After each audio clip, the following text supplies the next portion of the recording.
नमस्कार प्रभात जी. हाँ नमस्कार जी. नमस्कार.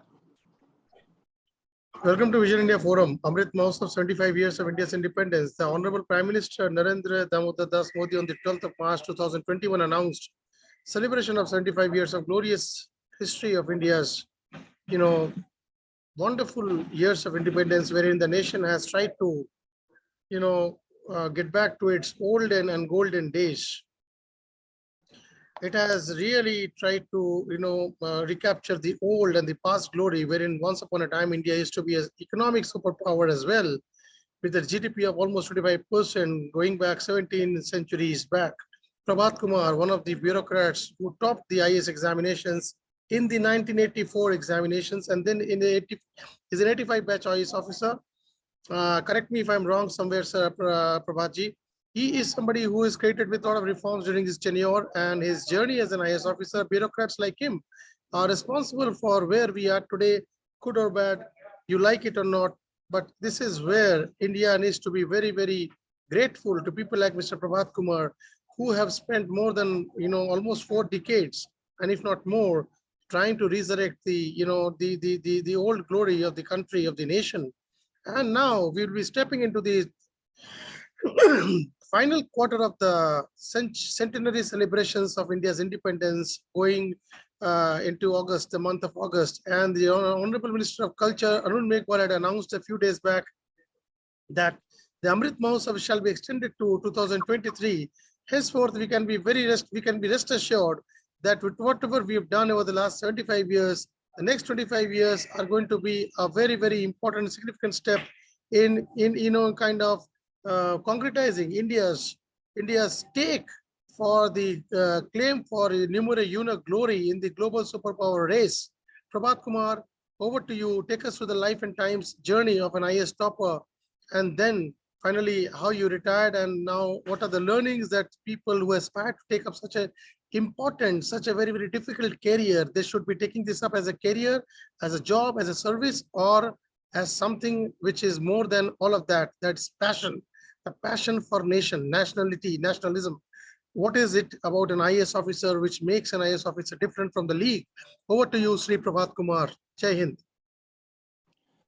Thank you, Amiji. At the very outset, let me thank the Vision Forum India for giving me this opportunity to participate in this Azadi Ka Amrit Mahotsav, which is a wonderful continuum of event. Now, regarding I as an IAS officer, the journey started in 1985. It's a very interesting and fascinating journey, full of peaks, full of troughs, full of learnings, full of challenges, and full of opportunities to serve the nation and contribute to nation building. The journey started. I belong to a very ordinary lower middle class family. My father used to be a primary school teacher. So by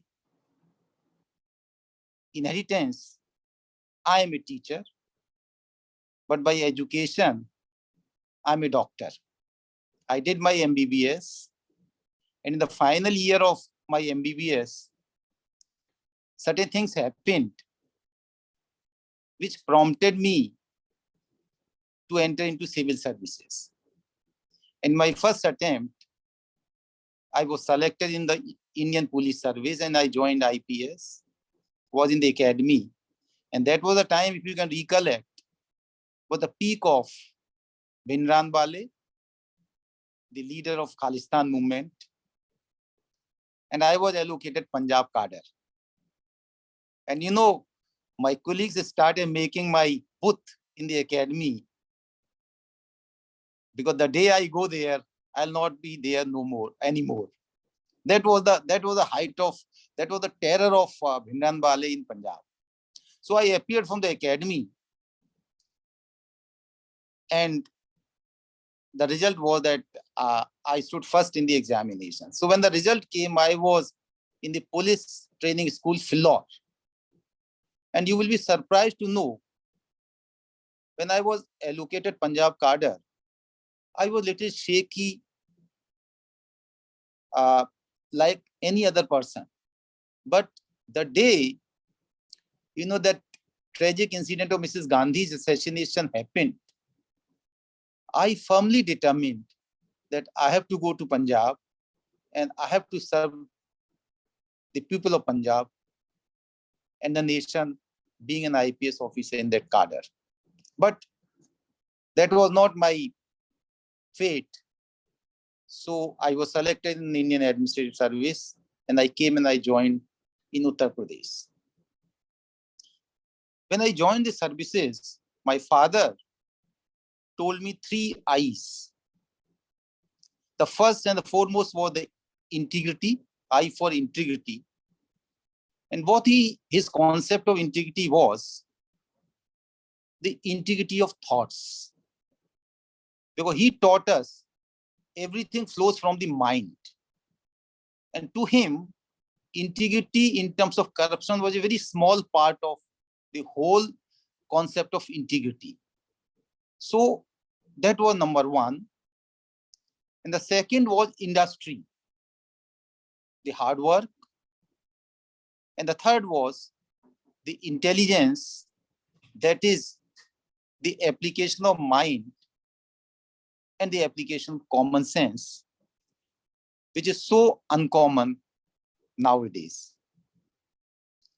Anyway, this was a little background. In that background, No, I I just want joined. to, I have a confusion, sir. Prabhatji, Yeah. when you gave your UPSC, that was 84, right? Yes, And you topped that examination. yes. So you took up, but when people have such kind of high ranks, they are allotted IAS cadre instead of IPS, to my knowledge. No, that was 83 exam. I am talking IPS was the earlier exam. Oh, now I am now I've understood. So after joining IPS, So I you earlier, again gave the I joined IPS earlier. No, this incident I narrated because the amount of motivation is at such high level that I performed much better than what I could do earlier. But why did you give your exam again? I mean, if I may ask, if you were so determined to and so content with your IPS cadre allotment to Punjab. No, that happened later on. Earlier I was not, and the exam happened before that. If you recollect, the Mrs. Gandhi was assassinated on 31st of October 1984, and the exam happened in September. And that determination came after I saw my Prime Minister being killed by some of the unscrupulous people. So I am telling you how events mold your thinking. How one single episode of incident can, turn the whole life the other way around. But then I had already appeared and I came and I topped and I came into the IAS. And then I came back to the service, to my own state, that is the Uttar Pradesh. So I think I am clear now.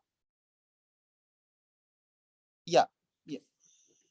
So now the journey started, you have a academy training, then you have, of course, this is a sandwich kind of a training where you remain in the academy, come back in the field, and you again go to the academy to share your experience in the field and to learn from other colleagues who also have such kind of experience while they were working in the field. And this is such a service which has not only given me huge opportunities, but it has also given me opportunities for self-development and my own growth. And how did it happen? That I can share as and when I'll narrate my various incidents which happened in my life. But the couple of challenges which I am finding, which were there all throughout, but has become more prominent now, to my mind, are one is, the most, one is the issue of neutrality, because we are supposed to be neutral in terms of our decision making and doing public service. So this is one of the important issue which I would like to flag.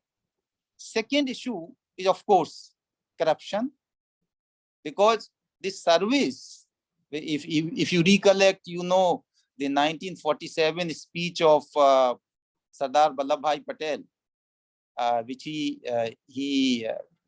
made to the probationers of IAS, and he said that incorruptibility is one of the most important virtue of this service. So that is number two. And third thing, which is very important to my mind, is anonymity. So now, because we are supposed to work selflessly without being, having any crave for publicity, name, or anything in return as a rewards. So three important issues: neutrality, your corruptibility, or rather incorruptibility, and anonymity. These three most important things, they still, they were there also, but they have become, they have become more prominent now in our service. That is what I feel. As SDM Dehradun, the chief minister announced that point in time, whosoever plants 50,000 trees during the plantation season, he himself will visit that place. And as SDM, with my team, we planted 51,000 trees in one of the river banks, there, Rispana, and the land was the ground Sama land.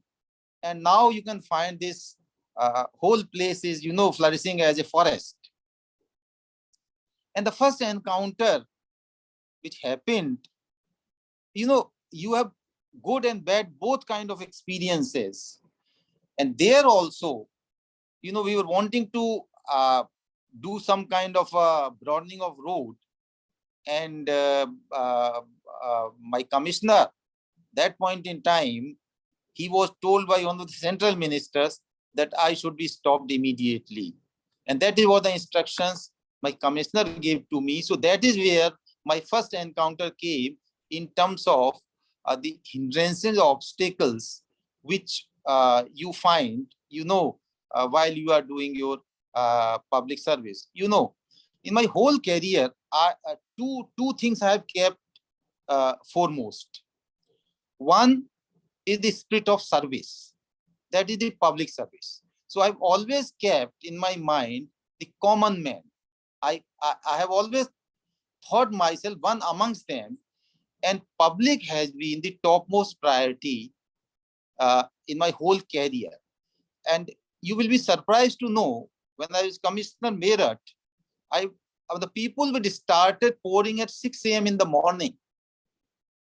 And ultimately, finally, I had to distribute slips to them, numbering them. This is the last person. I'll leave office at around 4 p.m. Listening to their problems, because the only thing that I could do is to solve their problem then and there only. I mean, any kind of problem, they would approach the administration. It may be an issue relating to their land, maybe a family problem, maybe a, admission of a child, or maybe a problem relating to the husband being serving in the army, not being contacted for last so many days. Everything they look forward towards administration. And this is where your role comes. Our role also satisfy them. Now, this service is very unique in the sense it provide you diverse field of, activity, as diverse as, starting from agriculture, land, to civil aviation, to industry. I mean, you can be put in any department. We have to contribute your maximum in nation building. So when I got selection grade, my wife was also in services. She's in income tax. She's also retired now.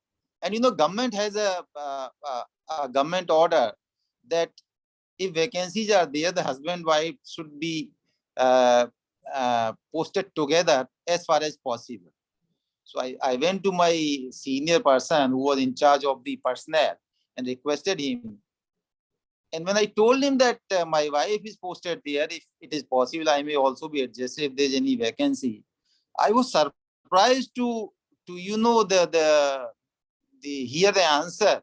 And the answer was, "अरे भाई, दोनों हाथ लड्डू लोगे, अपनी बीवी से नौकरी भी कराओगे और posting भी साथ साथ करोगे." And that gave me another lesson that if I am in a position to transfer somebody, and it's a couple case, I will not take even a second to post him or her to the place of her spouse posting if there is a vacancy. And I did it all throughout my life. So that is how you learn, and that is how I started learning. Uh, the next posting, I was in the field number of times, and I have been in development authority. So we have done both kind of work. I have done both kind of the development work also and the regulatory work also. As a vice chairman, Masuri Dehradun Development Authority, I don't know, you have seen that there used to be a bridge on Delhi Dehradun Road, an iron bridge, which was only 4 meters wide, which was there for centuries. And during the summer season, there would be, the traffic jam for hours. And we didn't have money. The government was not saying. So I was vice chairman development. So I created my own resources in the development authority by recovering lot of dues of compounding, and a 4-lane bridge was created within a short span of 6 months. And you will be surprised to know that iron bridge is still standing there by the side of that bridge. So that is where, another such kind of incident was there in Moradabad development. There was this Delhi highway, Delhi Lucknow highway. This passes through Moradabad, having a lot of traffic jam because there is congestion inside. So there was no bypass. So one day I thought, let me just go and have a round. So we went with the villagers, and we find that we can make a bypass with the villagers. There was no road. So I asked villagers whether they agreed to donate some land. They agreed because they said, if the road comes this side, our area will be developed because nobody comes to marry our daughters. So we have a walk on foot, on foot from one road to another road, a radial road, a bypass. और शाम को हमने उसको नपवा दिया 20 metre road number, अगले दिन उसमें 9 metre का हमने खड़ंजा लगवा दिया. And within a week, a bypass was created in Moradabad, bypassing the city on Delhi Road. Why I am narrating this story is, then there was a complaint made later that Prabhat Kumar spent government money on people's land, which was not land of the development authority. Because normally you are supposed to acquire the land for the road and then create the road, then build the road. But in that case, because it was urgent necessity and people were willing, so this is how you can see cooperation of the people and create infrastructure build up without even spending a single penny from the government side. Though those were different days. Now even getting an inch of land may be very difficult. So such kind of stories, such kind of happenings are there in full of my career. I had 3 postings as district magistrate. There's another anecdote in Fatehpur. There used to be Nawab Sahab who used to hold an animal fair within the city itself. And the next day you'll find city full of filth and this cow dung and everything. So what we decided was we decided to shift it outside the Fatehpur city. And you would be surprised to know, to do it, we would have to put force around the city area at the very border of the city to divert animals to the outskirts of the city. But Nawab Saab did not like it, and he got me transferred within no time. I could only spend 6 months in Fateh. On the other side, Fatehpur was the district was so poor that the ladies did not have even clothes to put on. They did not have blouses. And if there's a cloth, they would give blouse to the young bride of the family. So what I did was, before that I was in the Moradabad Development Authority, and from Moradabad I got lot of clothes donated, and I would always carry saris and other things in my vehicle, and they will stop me en route when I come back in the evening, and to just get these clothes from me. So that was Fatehpur. Similarly, Muzaffarnagar, Muzaffarnagar also, there are a lot of episodes. When I tried to convert into an urban area, there was no broadening road. Every road was enclosed. There was, no lighting, no modern lighting was there. When I tried to did it, people got, some of the people who are politically very influential, they also got, annoyed and got an inquiry set up. But finally, in all these posts, what I found, there was somebody who was a savior, who saved you because your intentions were good, because you wanted to do development, you wanted to help people, and you wanted to do it impartially, objectively, with an equity in your mind. Because whenever I took any step, I always kept the face of the poor person in my mind. Uh, Another place which is very important, which I was deputy CEO Noida. And in Noida, before that, there was a lot of lot allotment and conversions were done. And inquiries were conducted by me. Finally, a CBI inquiry was done. And the earlier CEO was convicted. And I had to appear in the court to give my evidence. And I did not withdraw. I went, I was cross-examined by my own boss there. But finally, he was convicted. And that is another thing. So, as Meerut Commissioner also, there was a lot of things. We started Nirmal Hindan for river rejuvenation, for rejuvenation of Nirmal Hindan. We started Nirmal Hindan campaign, and huge population public, they came with us. I was given a charge of the Gautam Buddha University, and within, that was an additional charge in the very short span of, say, 1 year, we could get 12A done, we could get NEC accreditation done of the university with the help of people. So what I am telling you, esprit de corps, the group spirit or team spirit was one of the plank, or one of the main cornerstone of my functioning, whatever I did there. And my last posting, which was there as a chairman, UP Public Service Commission, when I joined, it was having a very bad reputation. Within 2 years, less 1 year, 10 months I had a tenure, we could select more than 26,000 people on different posts of officer grade.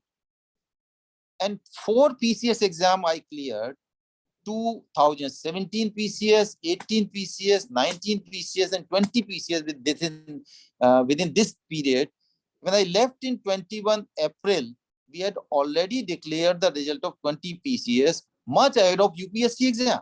So we were ahead of even UPSC, which has been known for conducting regular civil services examinations. What I am telling you is that if you want to work, if you wish to work honestly, wish to work objectively, wish to work for welfare of people, for welfare of the country, want to contribute in nation building, I don't think anybody or anything can stop you. Of course, there are challenges. there are obstacles, but something happens or somebody comes for your rescue, and finally you get through, you get success. We are supposed to perform three kind of functions. One is the line function, where as an IAS officer on different posts, you take decisions, you implement schemes, take decisions. Then the staff functions, where you advise the government on various policy issues. And the third function is the flywheel function, when you provide the continuity of the governance during the interim period of elections. And all these functions are so important. I think the service needs to put its the best in contributing to for nation building, and carrying the wishes of the elected government for welfare, converting the wishes of the elected government for development and welfare of the people of India, and maintaining unity and integrity of this country. I think I'm lucky that I got into Indian Administrative Service, which gave me a lot of opportunities for to work for the country, to work for the people, and a lot of opportunities it gave me for my self development. I'm much evolved. I'm a much objective person. I have always now,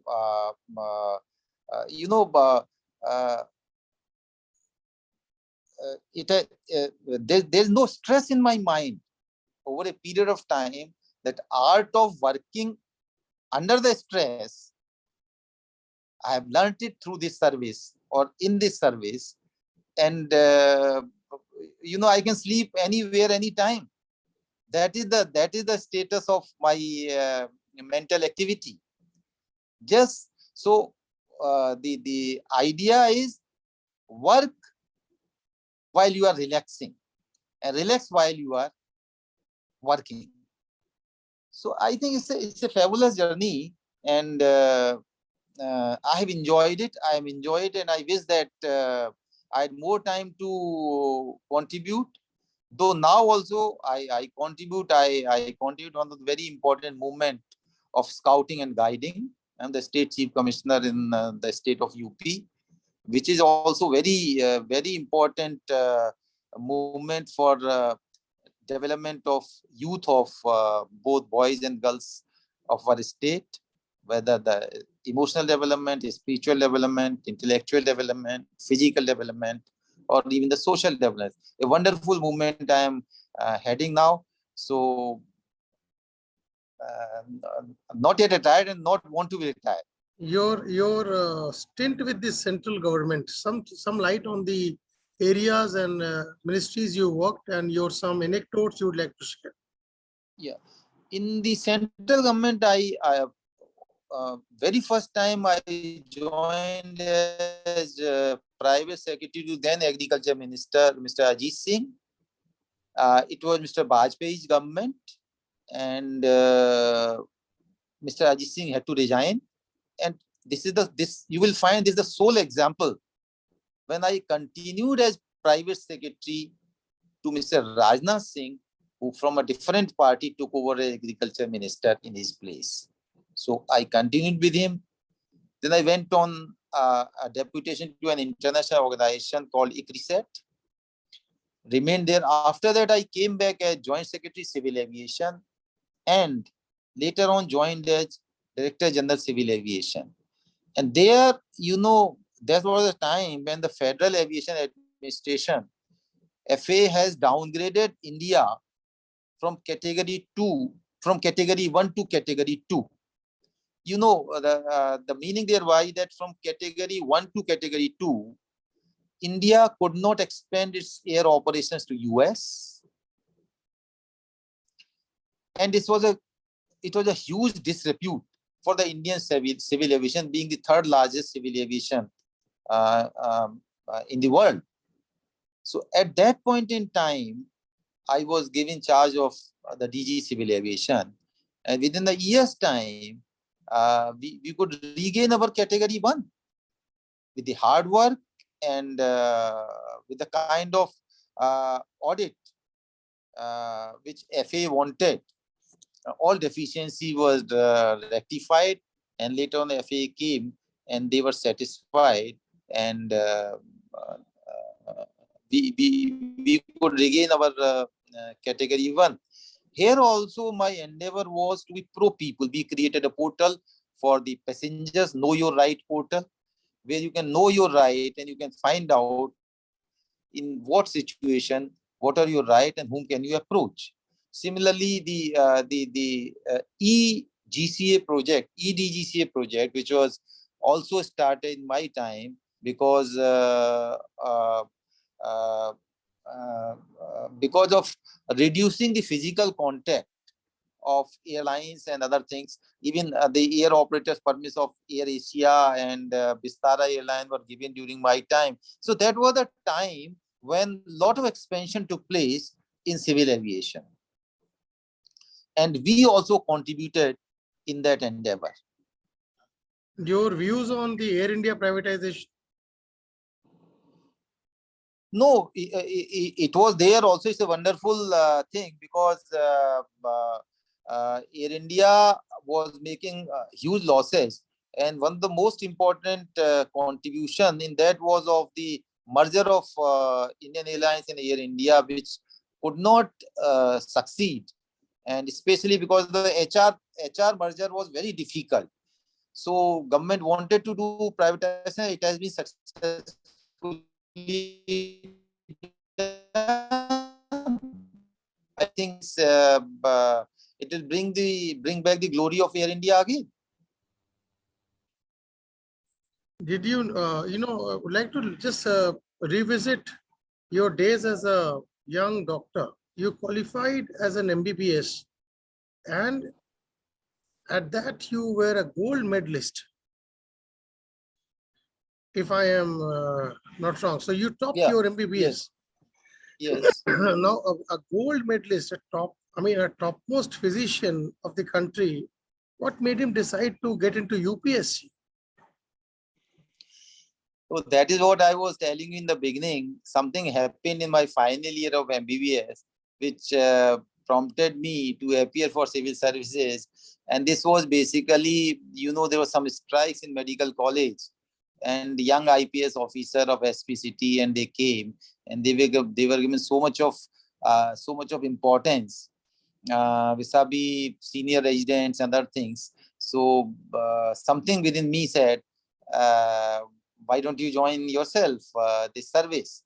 So that was one thing. And second thing, here also in civil services, your job is to do public service, because you deal large number of people of different, they are of different kind of disease. They're not a bodily disease, but they are diseases. With diseases could be a social diseases, it could be environmental diseases, where you deal with those diseases. So your work is a kind of where you can alleviate the sufferings of large number of people and large size of population. So that was the idea. And thirdly, being a doctor, you develop a kind of scientific temper where you can use it, and I use it in my whole career, in my approach. See, people like you, when they come out of such humble backgrounds, and when Sardar Vallabhbhai Patel, initiated the UPSC way back in the 50s, the academy and all, probably he had in mind the eco-social, socio-economical fabric of the nation. He understood probably in the similar lines to Baba Sahab Bhimrao Ambedkar, the architect of the Constitution. So India essentially, was absolutely ready for, fighting the poverty, kind of demons that we had we have been facing because of the slavery over the last few centuries. Now, the reservations is an issue which probably had a lot of backlash from the public at large during the VP Singh time, etc., etc. So do you think that these kind of things like reservations and all affected the quality of services? No, I would not say like that. Uh, and I don't think reservation is now any issue, since it has become uh, part of our culture. It has become part of our system now. So I don't think this is any issue nowadays. Uh, uh, and as far as inefficiency or corruptibility goes, it is not limited to any caste or any class of people. It is it does not differentiate in those terms. So it could be a non-reserve person who could be corrupt. It could be a person from reserve category who could be inefficient. So I don't think that is a right kind of uh, drawn. You never People, took up you never took up any private assignments, is it? no, I didn't go for any private assignment, but I was in one of the international institutions, ICRISET. Any particular reason why? Because people like you are grabbed with both hands by the private sector, especially post superannuation. No, I have no aptitude for private sector employment, because main reason is money, and I don't need money. I have enough for myself. Okay, so you are saying that generally, after the cooling off period, there are, majority of these bureaucrats, they land up taking up plum posts with private sector companies, and which are, which utilize their expertise in the government, for their own private endeavors or initiatives. So, and the cooling off period is just an eyewash. It just really doesn't make any difference. Yeah, so you are somebody who doesn't believe that, should I understand that you don't believe in the practice of bureaucrats then utilizing their experience for private gains for the sake of money? Absolutely not. Yes. Absolutely not. What is your view on the role of generalists vis-a-vis specialists when it comes to the postings of IAS officers who take up posts as chairman of Coal India, which is a technical behemoth? Doesn't Coal India have the expertise to groom leaders for 30 years, 35 years for them to take up the CMD positions, or do they need somebody, an outsider with administrative skills to just come over a period of 2 years, or probably for a period of 1, 2, 3 years as a, as a bypassing or a passerby, and then, lead that kind of a behemoth on which the future of the country rests very, very significantly? You are talking about public sector undertakings and issues. Now, there the question is of leadership. It's not a question of being a technocrat or a bureaucrat. Who can provide leadership? And I remember a quote of Talleyrand, who was the Prime Minister of Australia, and what he says, that I would prefer an army of 100 sheep led by a lion than an army of 100 lions led by a sheep. So it's the leader who makes the difference. I still remember one of my batchmates who took over as CMD of Coal India, and he did wonders there in Coal India. There was huge growth in his time. Coal India got turned around. What is his name, sir? If you may just tell us. We'll have, otherwise we'll do our research. He's Sutirtha Huh? Bhattacharya. Sutirtha Bhattacharya. Sutirtha Bhattacharya, I know. I know, yeah, I was, I was probably hinting at that only. Sutirtha is from your batch? He's my batchmate, yes, a very Okay. dear friend. You said that common sense is very uncommon nowadays. What made you Yes. say so? What made you say so? uh, because whenever we uh, take decisions, most of the time there's no application. Like, policies sometimes they don't take into account the real problems of the issues. For them, this is for whom the policies are made. So that was my thing. I mean, smaller things can make more difference, create much better, much bigger difference than the more complicated things in the scheme.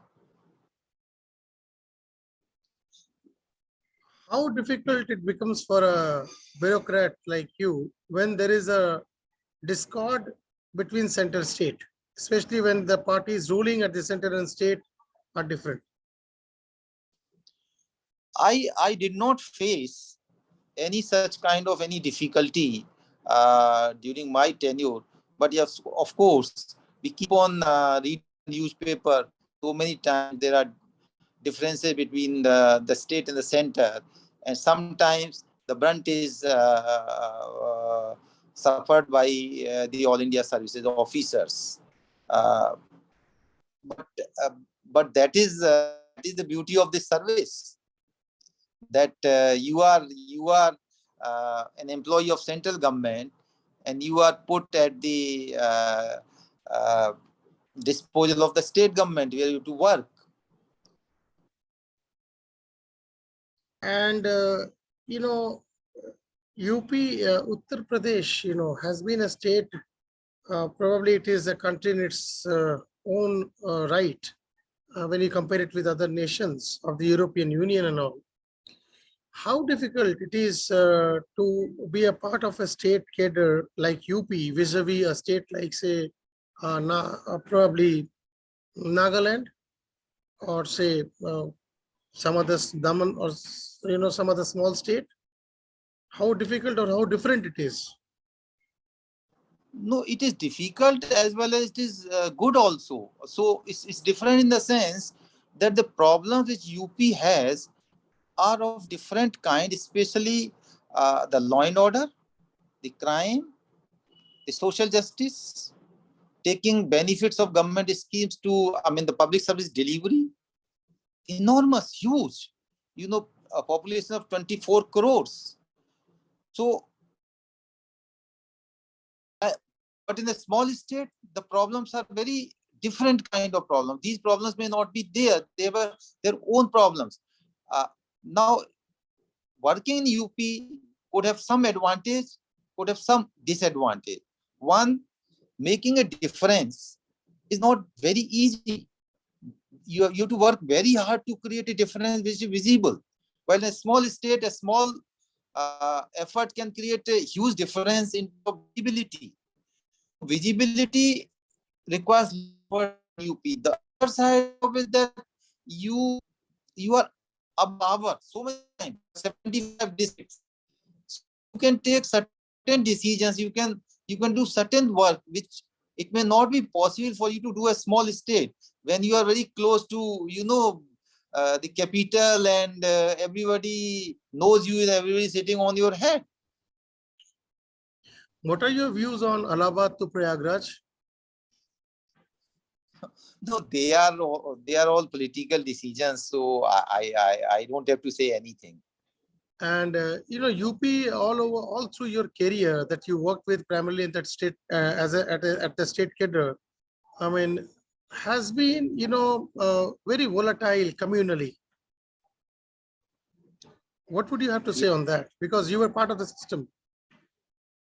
No, it is very volatile, because wherever there is a sizable population of both the communities, I mean almost equal or near to equal population, this communal atmosphere always remains surcharged, and small incidents may lead to, communal differences and communal disturbances. But few things are very important in this regard. One, economic interdependence, like Muradabad. You seldom find communal disturbances in Muradabad because they are both the community, they depend upon each other in the handicraft and export business. Most of the entrepreneurs, they belong to either of the community. Then the other community people are the artisan. So there's a lot of economic dependence, which brings about communal, I will say communal stability. I will not say communal harmony, communal stability. Second is the role of the state. If the state is cautious and has got political will and intent to take care of this issue, I don't think communal disturbance can take place, in spite of the fact there is a sizable population of the minority community in UP. So what we need to do to bring more economic independence and of course make them aware and take education to the lower strata of the people. There has been, I do understand and I do appreciate the issue of interdependence economically. Okay, we'll just try and revisit, what makes a person, what is the kind of grind, or what is the magic formula for topping something like UPSC? You topped it. What is the magic formula? I mean, people from all over the country, 7 lakh, 8 lakh बच्चे appear करते हैं. आप में ऐसा क्या था कि आप टॉप कर गए? No, UPSC is a very difficult exam. Very difficult exam in the sense it can ask you any type of questions and the sky is the limit. And now it has become more difficult in the sense that in the main exam, prelim itself has become very difficult. And the formula which I applied for prelims was that point in time, you must know something about everything.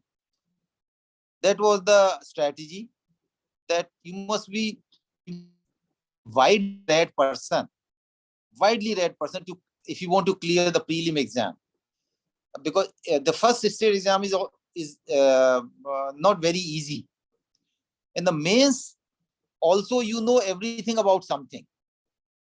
So in the main exam, the strategy becomes difficult, and within the period of 3 hours, you have to appear 2 papers per day, 3 hours morning, 3 hours evening. Keep on writing because they give you such a big paper. It's difficult to bind up it in 3 hours. You can't see the roof. So in main exam, the most important role is of the presentation of your answer. You have to write the answer in 150 words or 250 words. You must understand what is the purport of the question. Your answer must be to the point. And if you start writing in verse, it is difficult to complete the paper. So you have to present your answer in the form where you say everything. जिसमें कहते हैं ना गागर में सागर भर देना. तो main exam में आपको हर क्वेश्चन में गागर में सागर भरना. Neutrality, do you think that neutrality is a big question mark today when it comes to bureaucratic decision making? I think so. It has become a big issue now. It is a big issue. And do you believe in decentralized decision making formats or centralized? No, decentralized decision making. It is always better to have a decentralized decision making. That is number one. And second, to have a teamwork, a kind of teamwork, a team spirit. And any 5 suggestions to the aspirants of the UPSC and the youngsters, who today are so social media, they're so deep into the social media. Times and way of thinking have changed considerably from your times. I'm not talking about exams. I'm talking about general life of the Indian, of the common Indian, of the young Indian, because you are now driving the scouts and guides, as you said. What are your suggestions for the youth of today? Because the country is moving in a different direction. The world order is changing very fast. And, we are in a kind of in a middle path. We are not able to hold on to our own cultural heritage. At the same time, we are not really able to ape the West completely because of resource issues. And obviously, we are evolving. And what is your suggestion to the youngsters and the coming generation? Of the service or as in general? Services का तो खैर आपने बताया है, neutrality, इंटरकरप्ट, ये सब तो these are issues which I think are timeless. People need to maintain these ethical issues, these values for, irrespective of the times that they are working in. But from the generation perspective, from a national perspective for the youth, what are the few suggestions you would like to give them as a IAS topper, as a great bureaucrat? Because I firmly believe that anybody who tops anything, and especially somebody is topping an IAS examination, a gold medalist doctor, a man who served the nation for 40 years, I mean, who better than him to speak about the way ahead if India has to really take the right path? What I would advise is that one, everyone has to be very happy, because happiness is ultimately, that is the aim of life. So how can one be happy? It's a big question mark. It is easier said than done. My advice would be that what we can follow is that no regret for the past. What we do keep on doing is that we always regret for our past mistakes.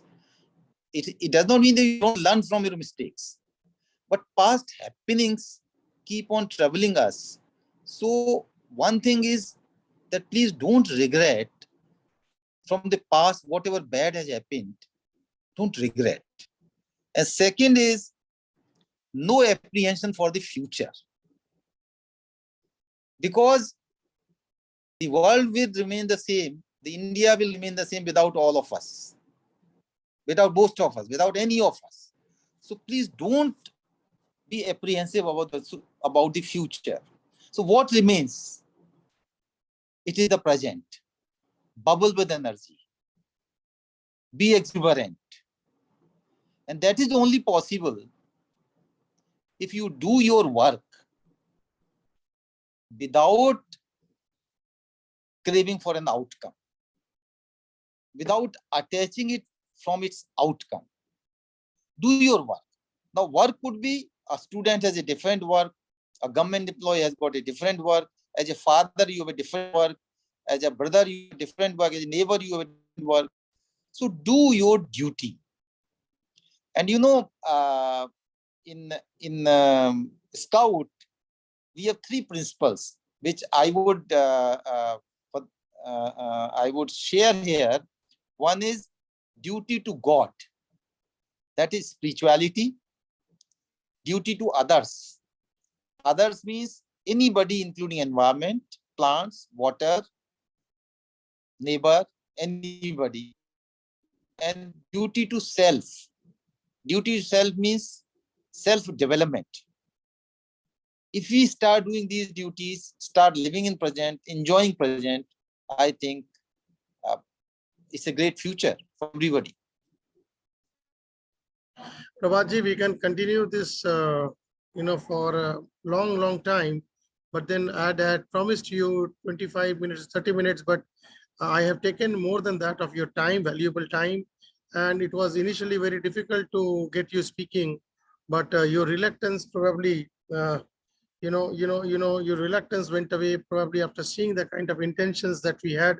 I hope you like this wonderful interaction we've had today with you. And this is go a long way in serving the interest of many people who would like to learn from what you've just now spoken with us for the last 1 hour, and look forward to many such more interactions and learning outcomes from you. And I'm sure India and the world is going to be a much, much better and richer place once they go through what Mr. Prabhat Kumar, the former IAS topper, 85, has just now spoken to the Vision India Forum. Jai Hind, Namaskar, thank you, sir. Thank you. Thank you, Jai Hind.